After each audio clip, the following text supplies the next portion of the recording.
Hello, everyone, and welcome back to the episode of the United District podcast. I'm delighted to say that I'm joined by former Manchester United and Wigan defender, Pat McGibbon. Pat, delighted to have you on. Thank you for coming on. Welcome to the podcast. Lovely. Thanks, Emily. Thanks for the invitation.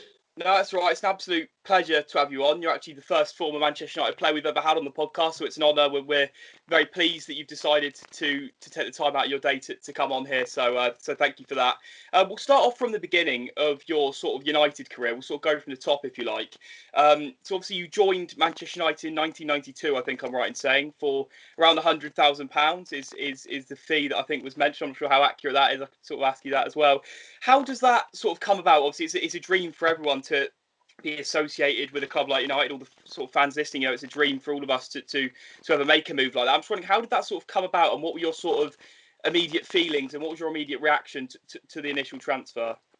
Oh, look, obviously delighted. I think I've mentioned it. I always loved sport. So growing up, whatever sport was going at primary school, the same secondary school, but always had this idea that, I just wanted to get paid for something I love doing.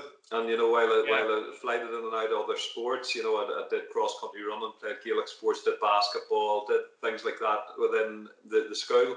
When I got to 17, 18, I got at a stage where I'd grown quite a bit, and I was captain of the youth team and in the fringes of Portadown. So I was initially meant to go on trial to Port Vale, actually, a few weeks before, and that fell through.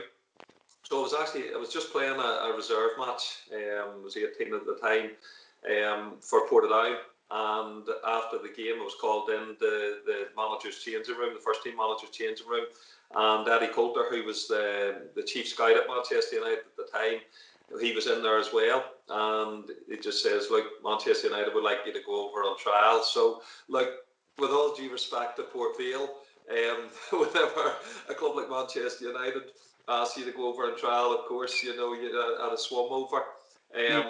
So went over for the trial and played one game. I was over there for a week. Played a reserve game, and you know what? It was a big step, because you're going from, I was playing in the youth team, I was playing reserve team football. I was on the fringes of Portadown first team, but I hadn't played for the first team even at Portadown at that stage. And all of a sudden, I was thrown into a United reserve game against Aston Villa. So I was marking at Dwight York and Dalian Atkinson, God rest him, and obviously I did well enough there.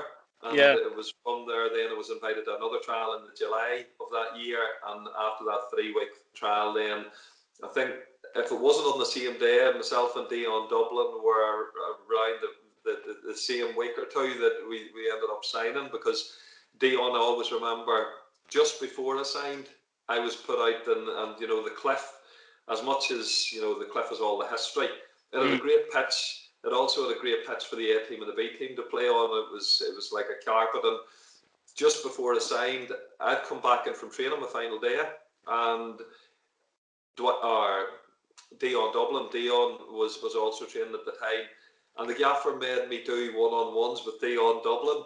And I'm quite a big lad, but Dion's a big fella as well.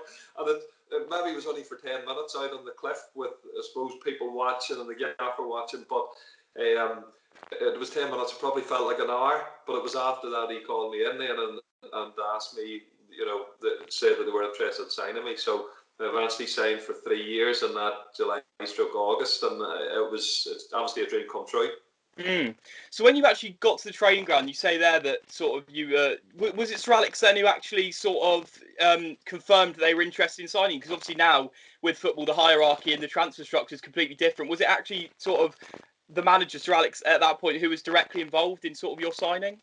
Yeah, it was a gaffer that called me into the office that morning after I did that work with Dion out on the pitch, and so yeah, he had that direct involvement. He always did. I mean, not just at our level, but even right down to under 12s, under 13s at Littleton Road, the games that were going on there. The gaffer was very regularly round them, and I suppose he knew everything that was going on at the football club, and I think that's, when you look at the longevity and how he helped to build the club, it shows that and even with the class of '92, I mean, the lads that went to superstardom, the likes of Bax and Nev and all of those lads, they ended up. He took a real interest in the youth coming through. So that's, I suppose, very different to the way that it is now. Yeah, no, 100%. I was just going to ask you quickly about your first sort of encounter with Sir Alex. So I did read a funny story about sort of misuse of sort of how you addressed him. I just wondered if you wanted to sort of tell the listeners about that.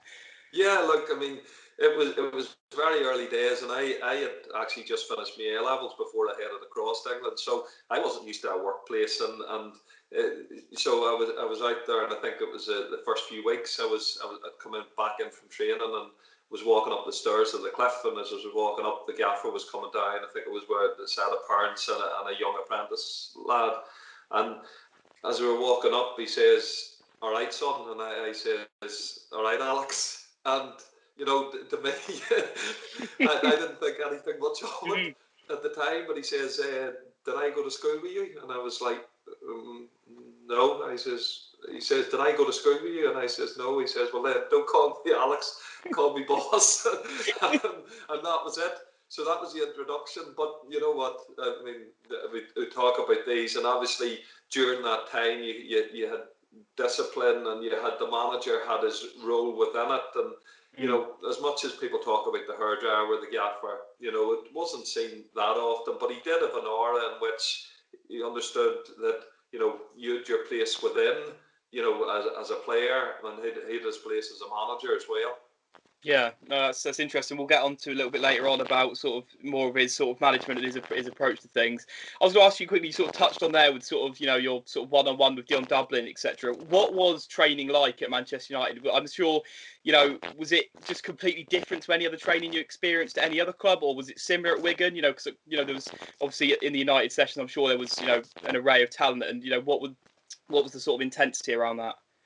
Yeah, look, I mean, the intensity was there. Obviously, the quality's there as well, but there was an intensity in training which was actually brought in the games, and so whether it and you had this, I suppose, a conveyor belt at that time, because I always say this, I was on the fringes of the first team, but I look back at it and say, to be in the fringes of a team and a squad with those sort of players in it, is I'm hugely privileged to have been around that.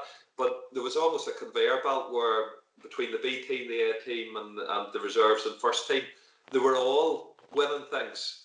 So you had that mentality. In the 5 years I was there, I think the reserve team won the league 3 times in the 5 years, and with that, you always had that conveyor belt of young lads coming through, the experienced professionals. Some of them were coming back from injury, some who were at the other stages of their career and were helping the young lads. And the gaffer just had helped to build that mentality that every team they were driving each other on. So when it came to training, you knew that it was going to be tougher generally than a match. And everybody drove each on. I always say, and when I talk within the area of mental health, competition's healthy as long as it's healthy competition, and there's not a bullying and everything goes on. But driving standards, and we'll probably talk about Roy Keane as we go on, but that's what Roy did. He just helped to drive standards the same way as a gaffer did.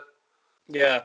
I was going to ask you about figures like Roy Keane. Obviously, it's not an easy task, sort of navigating your way around. Sort of, I can imagine a training ground with these sort of big characters. Every United fan dreams of going behind the scenes in sort of, obviously what's Carrington, now the Cliff. When you were there, was there any sort of moment when you first arrived when you sort of saw someone and perhaps got a bit sort of starstruck or perhaps intimidated? Was there a figure who you sort of saw and think sort of took you aback a bit?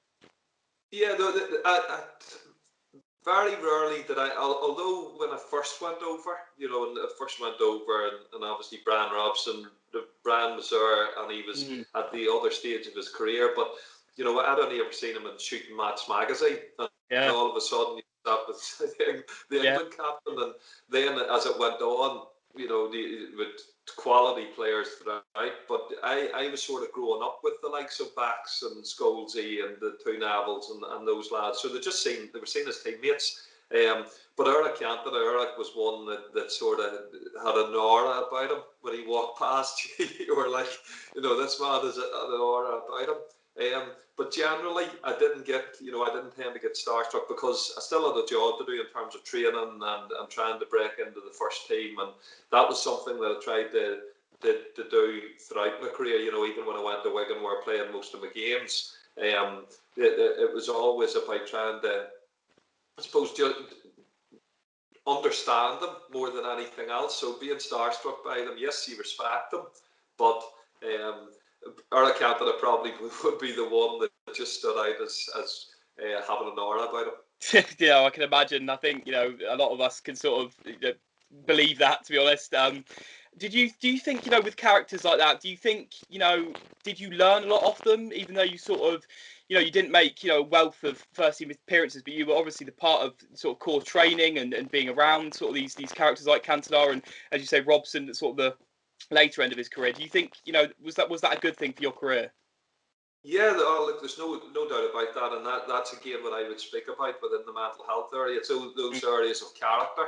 It's like these are things that build resilience. And I had a conversation last night again, and I know obviously my debut against York certainly wasn't something that I want to remember for too long, but it's part of the history. Yeah. But what it does is it actually helps to build resilience, because at a big club like that, you're going to have moments, and if you want to break into the first team and you want to be part of it and you want to make a career even for yourself at a good level, you have to have that resilience within you. So all of those character traits, you could take them from the likes of Keano, you could take them from Eric, Scholesy, every player I've always been the one who wants to be educated and wants to learn off other people. So I didn't have much better players to be able to learn from. Yeah. No, I can imagine. Obviously, you've mentioned the names. It's hard to see how you wouldn't be able to sort of take things off them and sort of bounce off them, especially with someone like yourself who's interested, as you say, in sort of bettering yourself and educating yourself in mentally and in the game as well.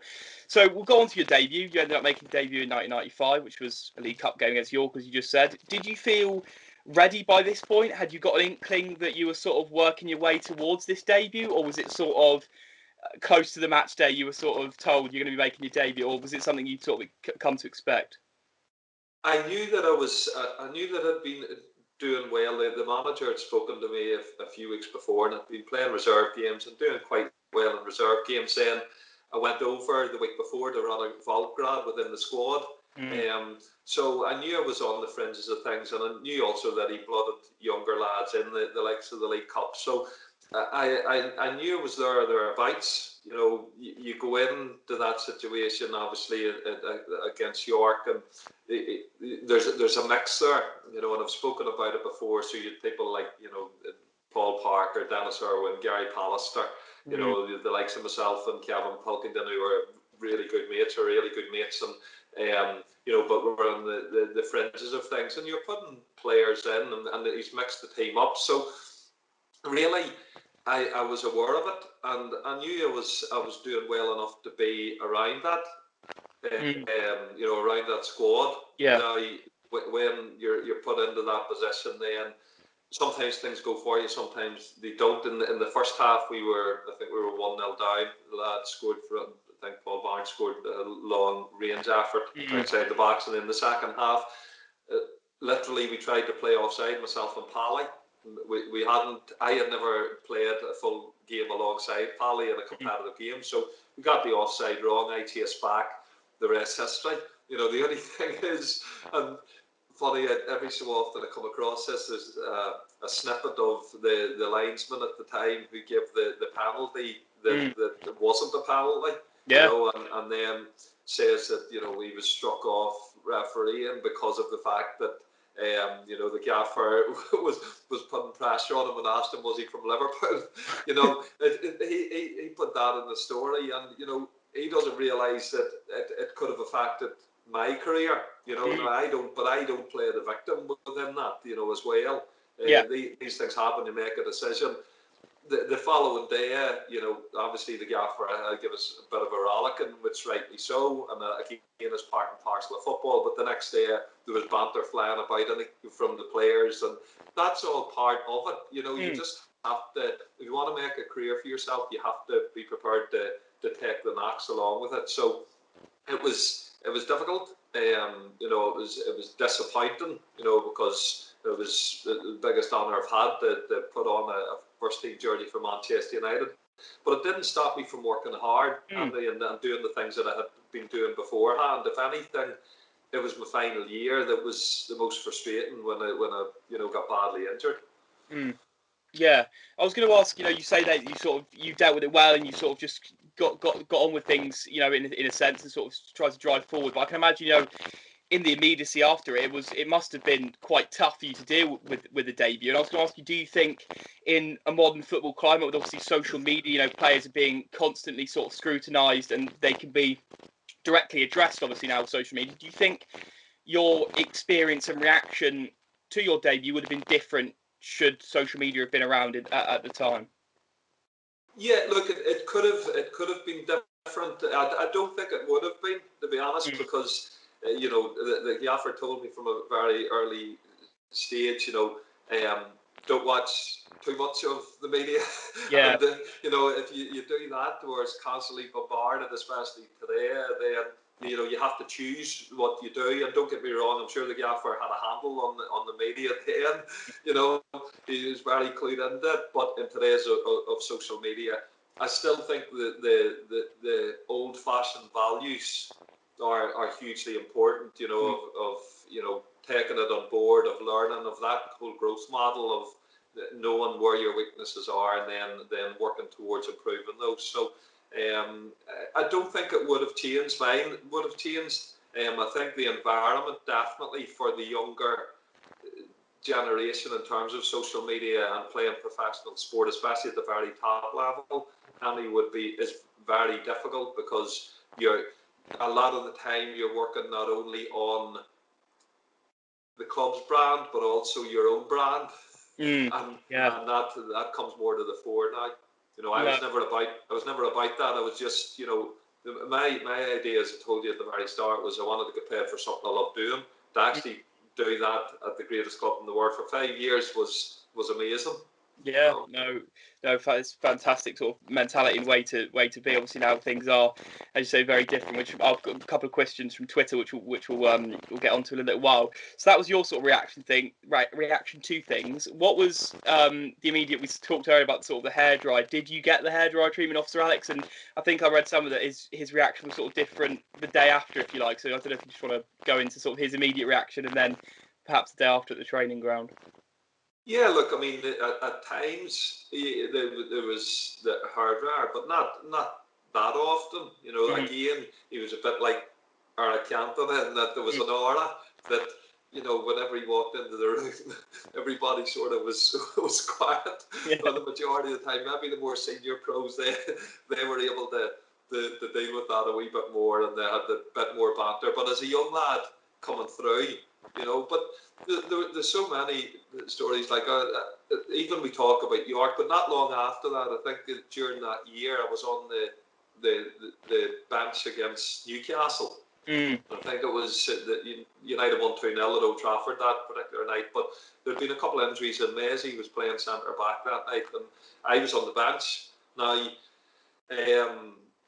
when I think it was close to half time, I think Maisie got injured, and I was up getting warmed up, but eventually the gaffer made the change and he put Keno in the centre back that particular night. Now, Keno was, you know, you could have stuck him anywhere. You could put him in goal, and he'd have been the best player of the night, you know, because he just wanted to win that game. But he went into centre back. He was tremendous.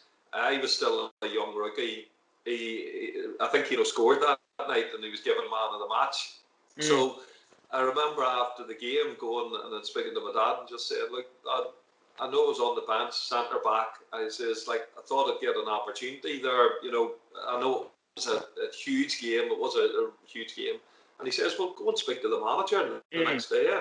So, you know, as much as I was quite quiet, I still had an opinion, and I still wanted to improve. So I actually went in the next day, the next morning, and rapped the gaffer's door. And I just said to him, look, gaffer, you know, I know obviously it was a big game. as on the bench, I thought maybe I'd got a chance. I says, because I want to get the opportunity. And he says, look, stuck Roy in. Roy's an experienced player. He says it was a big game for you, and you still are learning the game. He says, so I just didn't think that was the right time. So we had a chat about it. I headed off. Now, when I think back about that now, he really could easily have said, look, who do you think you are, son? How'd you get? But he didn't. He actually, we spoke about it, and then I went out, and I suppose he appreciated the fact that I wanted to play as well, and I was hungry to play. So those are the things about the gaffer that maybe people don't always say. Yeah. But it's just for me, it was always a learning experience, and how I could try and improve my game. Was that testament to his management then, that you felt you could go and actually knock on his door and speak to him? Because I'm sure there's managers that young players would perhaps be too intimidated or scared to do so. Was that a testament to him, or do you think that was your own sort of strength in sort of having the courage to go and do so yourself? Yeah, I think it was probably a combination of both. It's definitely, for all the the times that people talk about the hardware, he was a great man manager. There's and also with the kids, he tried to give them almost like teaching points. I think I'm not sure if you've heard the story, but I also played a game in the reserves where we played against Everton midweek, and I think we had quite a few of the young lads. So Bax was playing, the two Nevils I think were playing, Scholes, Buddy was playing, but we were all very young at the time, and they had quite an experienced Everton side out with Graham Stewart, a lot of the more experienced heads, and they beat us 3-0 that night. And that it was Jim Ryan, who's a manager, gave us a bit of a rollicking, but the gaffer came in straight after he'd been in the match and just told us, look, he told us about standards, and he said, look, make sure that you're in at 6 o'clock tomorrow morning. Now, we didn't have to be in until usually 9:30 for training at 10:30, and at 6 o'clock we arrived, the caretaker opened up, and as he opened up, we all went in and sat in, and the cliff, I don't know if you've been at the cliff, but the cliff is at the straight, as soon as you get there, there's a foyer, a glass foyer, so you can basically see people coming in, but you sit there. So at 6, most of the lads were probably there from 5:30, just making sure, but at 6 o'clock he opened up, we sat in, for the next sort of 6:30 arrived, nobody there.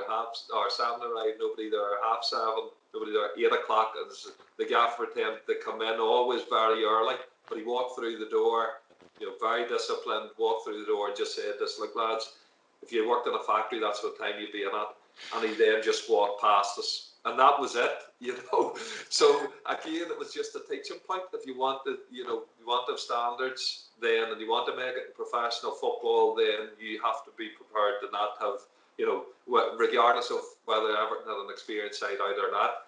If we're kids wanting to make it in the game, you needed to buck up your ideas. So that was him. Yeah, that's a fantastic story. It's a great, example of Sir Alex, with his sort of the way he sort of managed. What do you think his best sort of attribute was, the manager? I know a lot of people are sort of not critical of, but perhaps, they don't speak of Sir Alex in a tactical sense. It's always sort of spoken about how he sort of dealt with the younger players, as you sort of alluded to, how he sort of managed. But, not a lot of people give him tactical credit. Do you think, his tactical skills were sort of up there with the best? I mean, I'd personally looking at it with what he's won. I mean, it's hard to say not so, but do you think he's perhaps underrated in some of those other aspects outside of man management?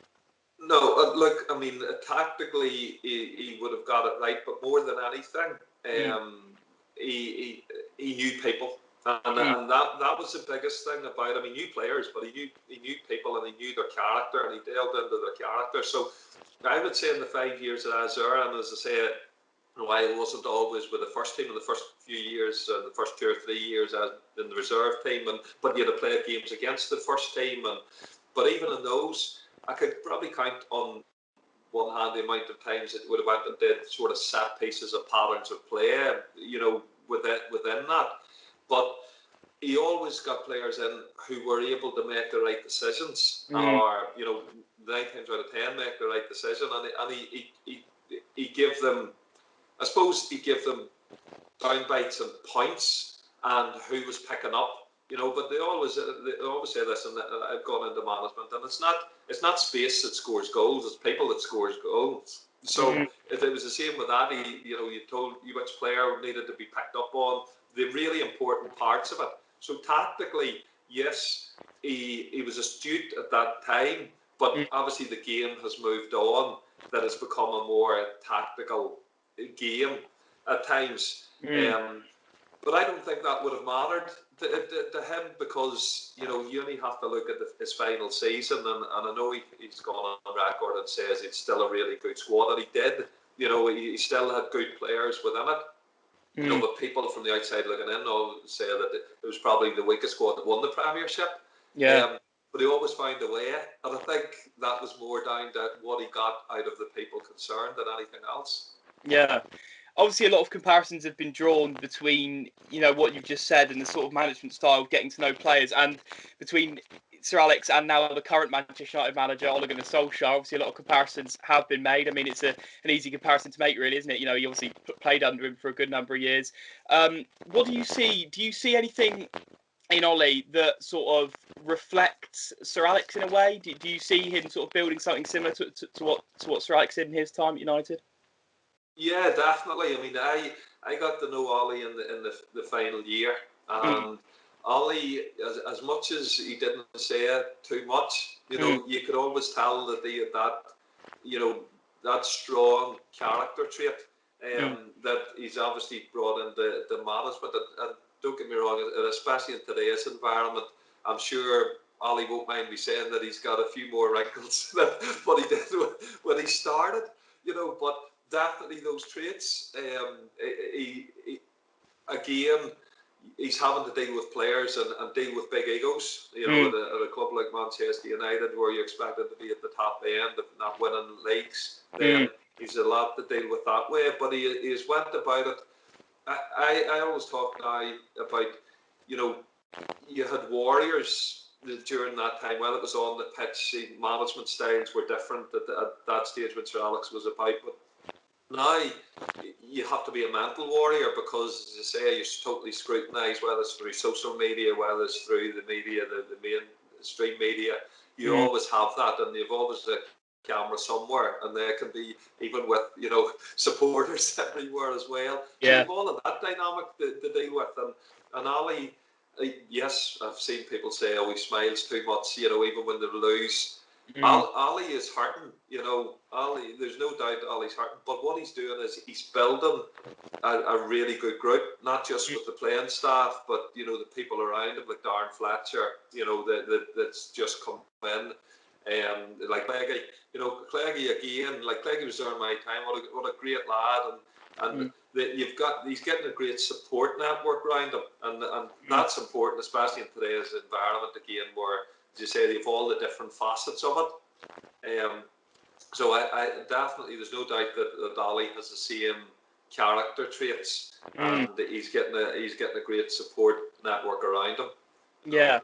When I spoke on the podcast, we had Franz Hook, who was Louis van Gaal's assistant, and he was at Barcelona at the time Pep Guardiola was as a player, and he said that Pep Guardiola was constantly asking questions to him, he wanted to know all about Cruyff and sort of Ajax and stuff like that, and he said that he could see from an early stage that he was obviously really interested in getting into management from that early stage. Did you see that at all with Solskjaer? Because I know a lot of people have spoke about his sort of, him sort of sitting on the bench and watching it in a very sort of educational and analytical way.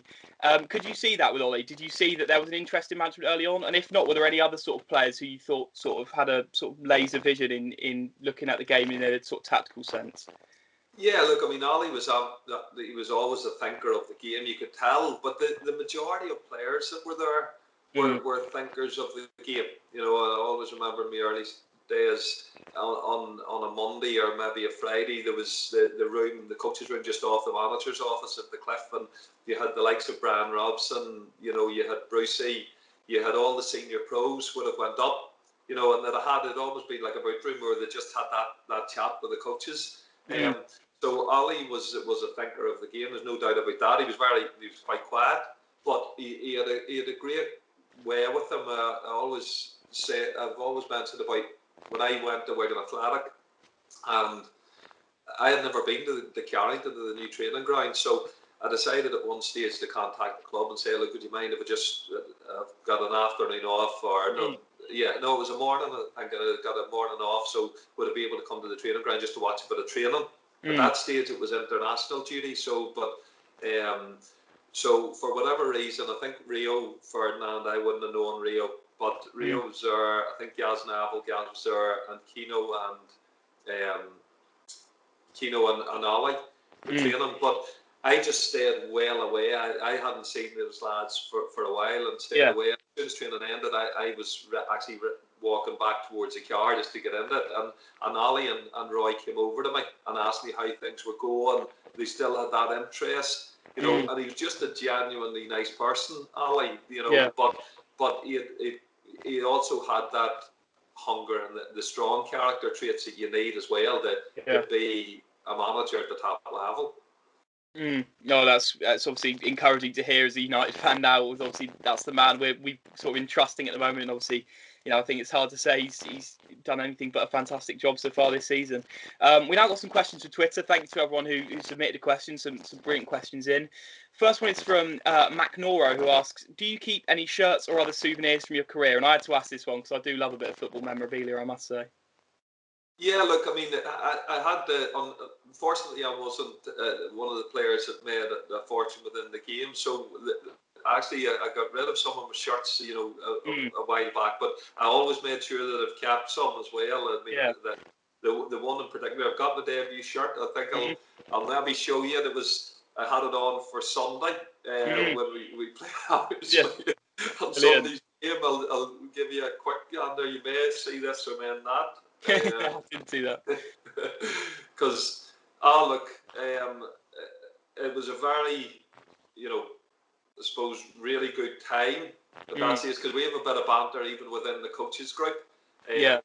So there's a lot of supporters from different clubs. So I had stuck that on just as part of it. I don't know if you can see that. Yeah. Brilliant. So that's my shirt that I played against Yorkin, and I've got it signed. So. Look, it's really hugely important to me. It's a great part of my time, and my career. So I've other parts of it, and I've still got my United blazer and things like that I've kept as well as mementos. Funny, not so long back, somebody had contacted me just about the grey shirt. The infamous grey shirt that was for Southampton. So look, I mean, I don't have the grey shirt anymore, but that's the most important one that I have there. Yeah, of course. I've got to ask you this. Has it been washed? Sorry, I know it's a bit of a first question. I've got to ask it. Has it been washed since that day? I don't think it has been washed since that day, no. Lovely. I had to know. Sorry, Pat. But I only got about 60 minutes of sweat on it, so. Right. Go on to the next question, which is, who was the best player you ever played with or against? I can imagine this is a bit of a tough one for you. Yeah, look, I mean, there's so many quality players in so many different positions, but the one that just seemed such a natural footballer to me was Paul Scholes. I mean, Scholes, it was only when you were on a pitch playing with him, either in a game or in training, that you realised just how good he was. I always explain, like, to the kids as being, it's like watching The Matrix, where everything slows down so he can decide what he wants to do. And Scholes, his range of pass, and in the early days, even scoring goals and even getting into the box late and scoring goals with his head. He was a good header of the ball, but the big one was just his awareness of people around him and how they manipulated the ball once he had it. Where the big ones was Scholes. So you can talk about Eric Cantona, Roy Keane, Brian Robson, Paul Lynch. I could go through every player and say, Dennis Irwin, but the one that stood out for me was Paul Scholes. I find that interesting because I think a lot of people who have played with Scholes or played against him, he's always the name that seems to sort of spring to mind. I think that's interesting from a sort of people who've played with him in a pro sort of point of view. So I mean, that's a testament to what a player sort of Scholes was. Got another question from Matt McNaughton, who asks, you've already sort of alluded to this a little bit. I wonder if there was anything else you wanted to tell us, which was what was Cantona like around the cliff? Obviously, you said he obviously had a bit of an aura. Was he poetic? Did he sort of speak a lot? What was it? Look, he liked the join into the banter. There's no issue with that. But he's a man of few words as well. I reckon he certainly spoke more English than what he let on, because I think for the media he just didn't want to do too many interviews. Yeah. But generally, as I say, he was great with the kids. Remember, I was injured at the time and sitting up because the cliff had the glass looking down at the main pitch.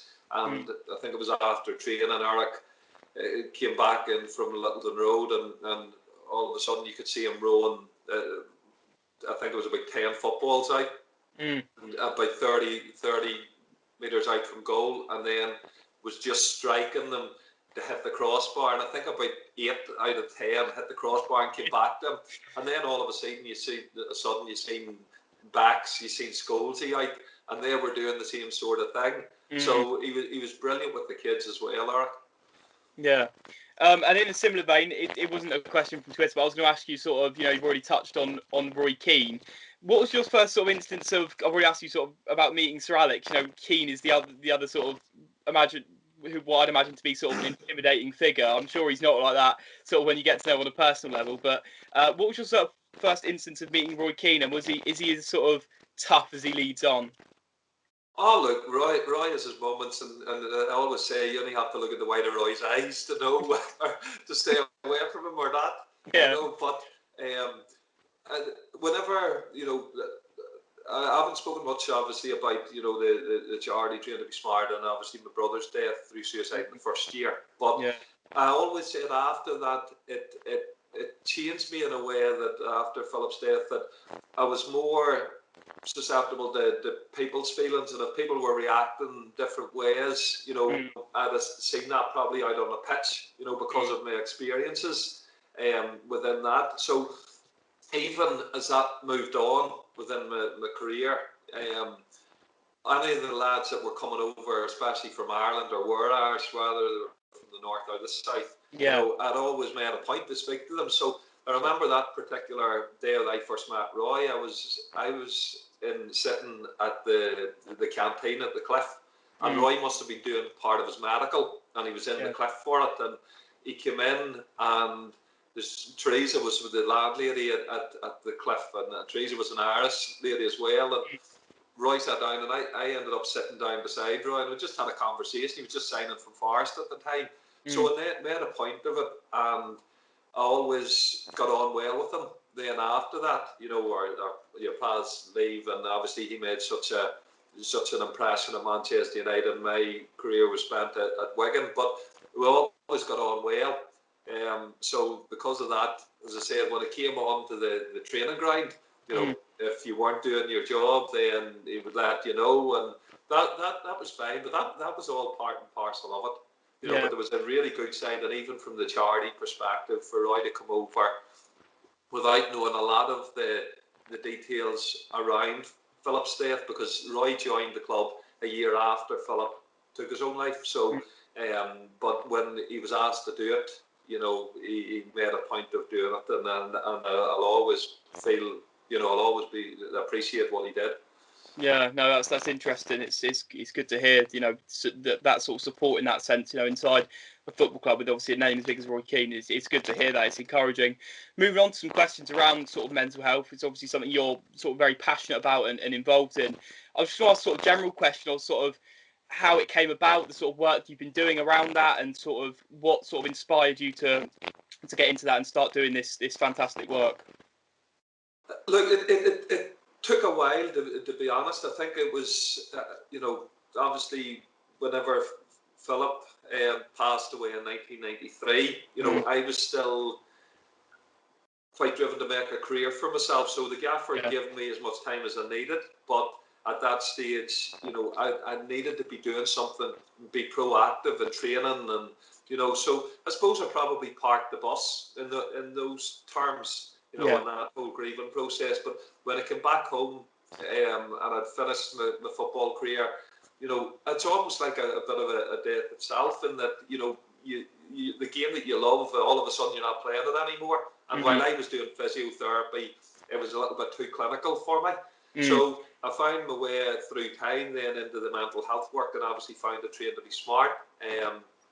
And now do work within the area of mental health. And again, it's been that learning more about how mental health can affect your physical health, and how I can then help others that has meant more to me. I mentioned a little bit earlier just about after Philip's death, even people's reactions. But I always said, if it came to a decision between me being a top footballer and having to walk over people, or it came to me being a decent person, I prefer to be the decent person. So I suppose all of that came into play when I got into this type of work then. No, it's interesting there you sort of speak about, do you think the entities of sort of physical and mental health, do you think they're speaking about in two sort of divisive terms? Do you think, there should be more of a realisation that these two things are very interconnected? Because I think, they're always sort of mentioned in quite a separatist way. You've got your mental health over there and your physical health on a separate basis. Do you think that's sort of a key idea that you're sort of trying to push and drive with your work? Yeah, there's no doubt about that. I mean, I'm very fortunate. Again, I always had a bit of an education about me, and my dad always sort of pushed me to have some sort of education. So I did my physio degree while I was still playing at Wigan. I went through my coaching badges, right through the pro license. Now I finished my pro license, and also did my mental health and wellbeing diploma. So I've always had that, but now that link is there, and it's so. It's like talking, when I try to talk about it in practical terms, it's like, a small stress, as in going for a run, will stress bones, but it'll actually make them stronger. But a big stress, like jumping off a 20-story building and then landing on your leg, will break your leg.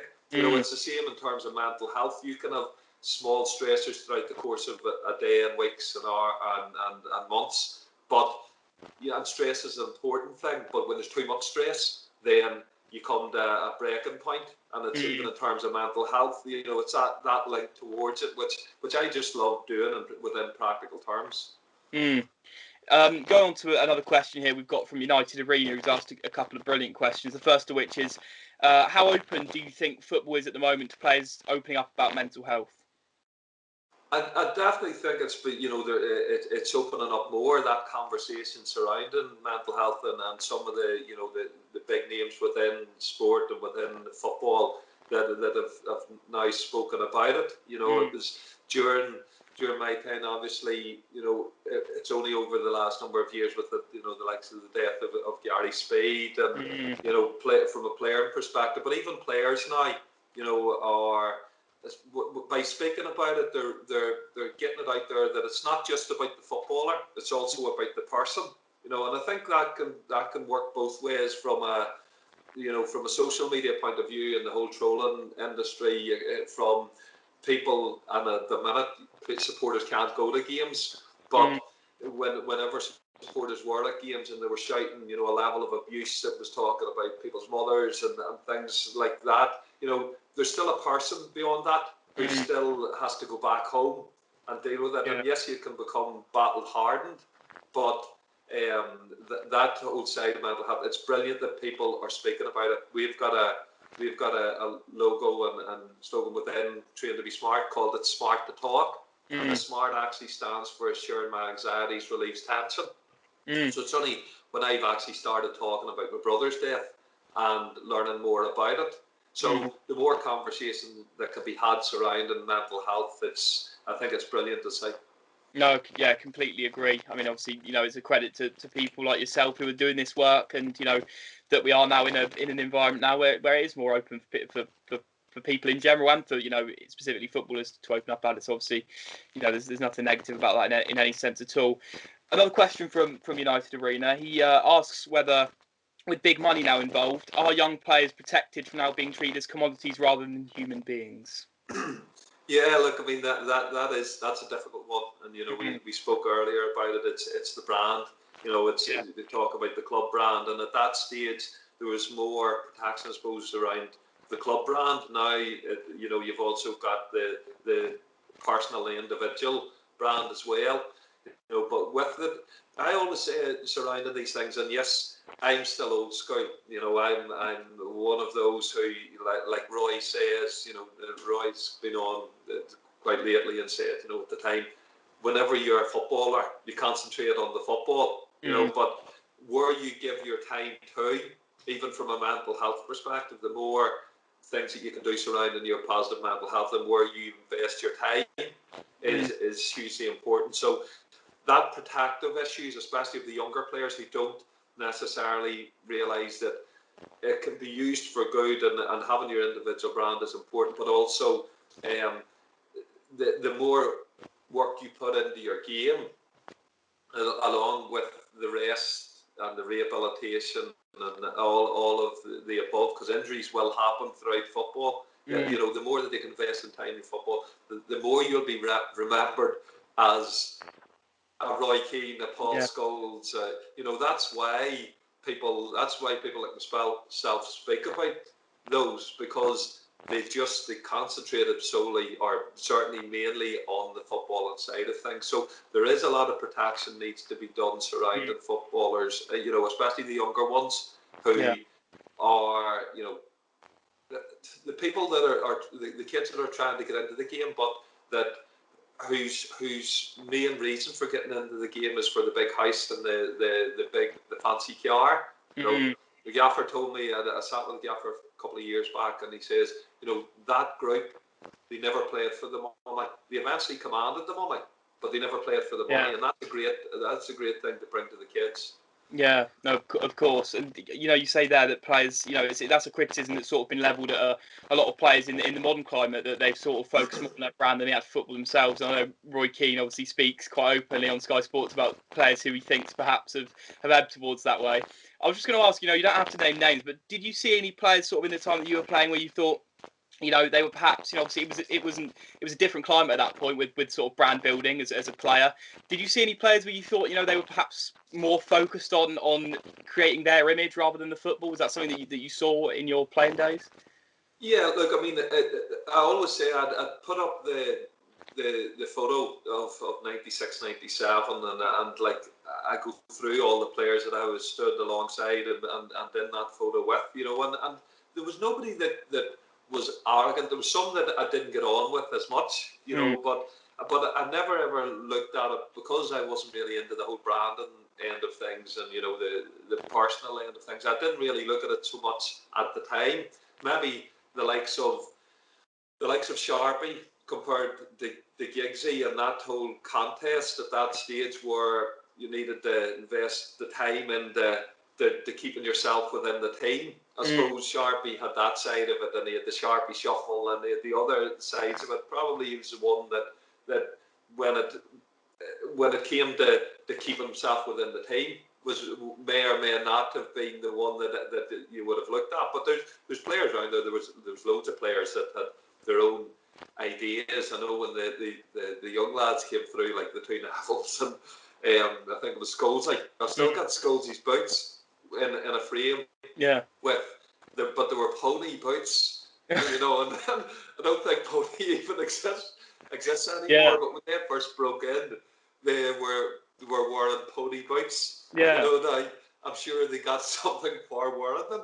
Yeah. But again, that's the big one. So there was branding about, whether it was Sharpies, whether it was the younger lads coming through. The brands and the companies were trying to jump onto that, but it isn't anywhere near to the same extent as it is now. Yeah, I can imagine. One last question from @FreshPrinceUnited, who asks, how can we as fans help in protecting the mental health of players? I always say within that, it's an emotional game, and as everything opens up, and hopefully it will open up fairly soon, and supporters can get back into grounds.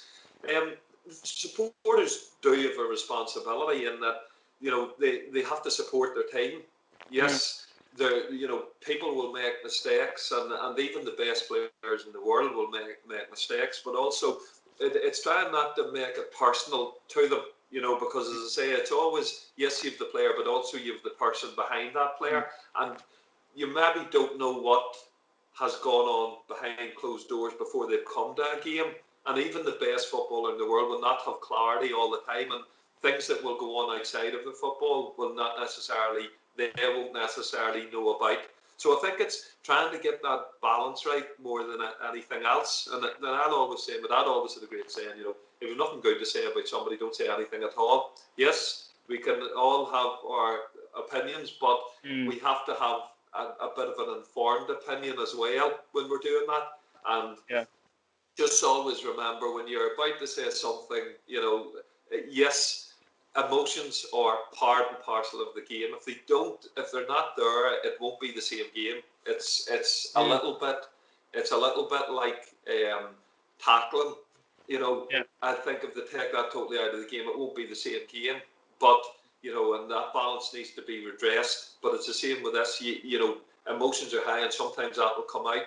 But try to make it as little about personal as possible, and support the team as best you can, because you know what, players thrive off that. At Old Trafford, that whole thing of attack. The supporters see that as well, and they're very clued in when it comes to the gaffer had that about him, where if Real Madrid scored 3, then Man United would score 4, which they did. And it was at that game when I left for Wigan. Yeah. Oh, it's fantastic advice, I think, and I think, as fans, I think we're all victims sometimes of perhaps being a bit extreme and a bit, you've got to, as you say, you've got to just step back a minute, realise that you're talking about a human being here, and, you've got to have a bit more decency, as you say, a bit more of an informed opinion. Pat, it's been an absolute pleasure speaking to you. I've thoroughly enjoyed it. I just wondered if you had any last words, anywhere we can sort of find your charity work or whatever, if you want to have any last words. Yeah, look, thanks very much for the invitation. I think it's been great. It's great to tell these stories, and I suppose speak about all the really strong characters and terrific footballers throughout my time there. But we had the question and answer and dinner fundraiser for the charity, Train to Be Smart Juniors, and it was 5 years ago on the 4th of February. So on the 4th of February this year, we've put little clips on YouTube on our channel, Train to Be Smart Juniors. So I can send you the link, and hopefully we can put the link on as well. But we did that 5 years ago, and we put small clips of it. But I contacted Roy recently, and he said that as with the 5th year anniversary, that we can put on the full unedited version. And I tell you what, it is TV gold. And I'm sure his opinions in the last 5 years have changed a wee bit. But as I said, he didn't say anything too nasty, but he gave his opinion, and I would say it's an hour and a half long of an interview. Really, really engaging. Came across really well. So if anybody can subscribe to our YouTube channel, then that interview and will be going on the 4th of February, and as I say, it's TV gold and well worth watching. No, I'm looking forward to that. I think I'm going to be tuning in with a box of popcorn as well, and I urge everyone. We'll post the links as well for everyone to go and check out the Train to Be Smart, as you say, YouTube channel. Pat, it's been an absolute pleasure. Thank you for coming on. Thanks a million. Thank you.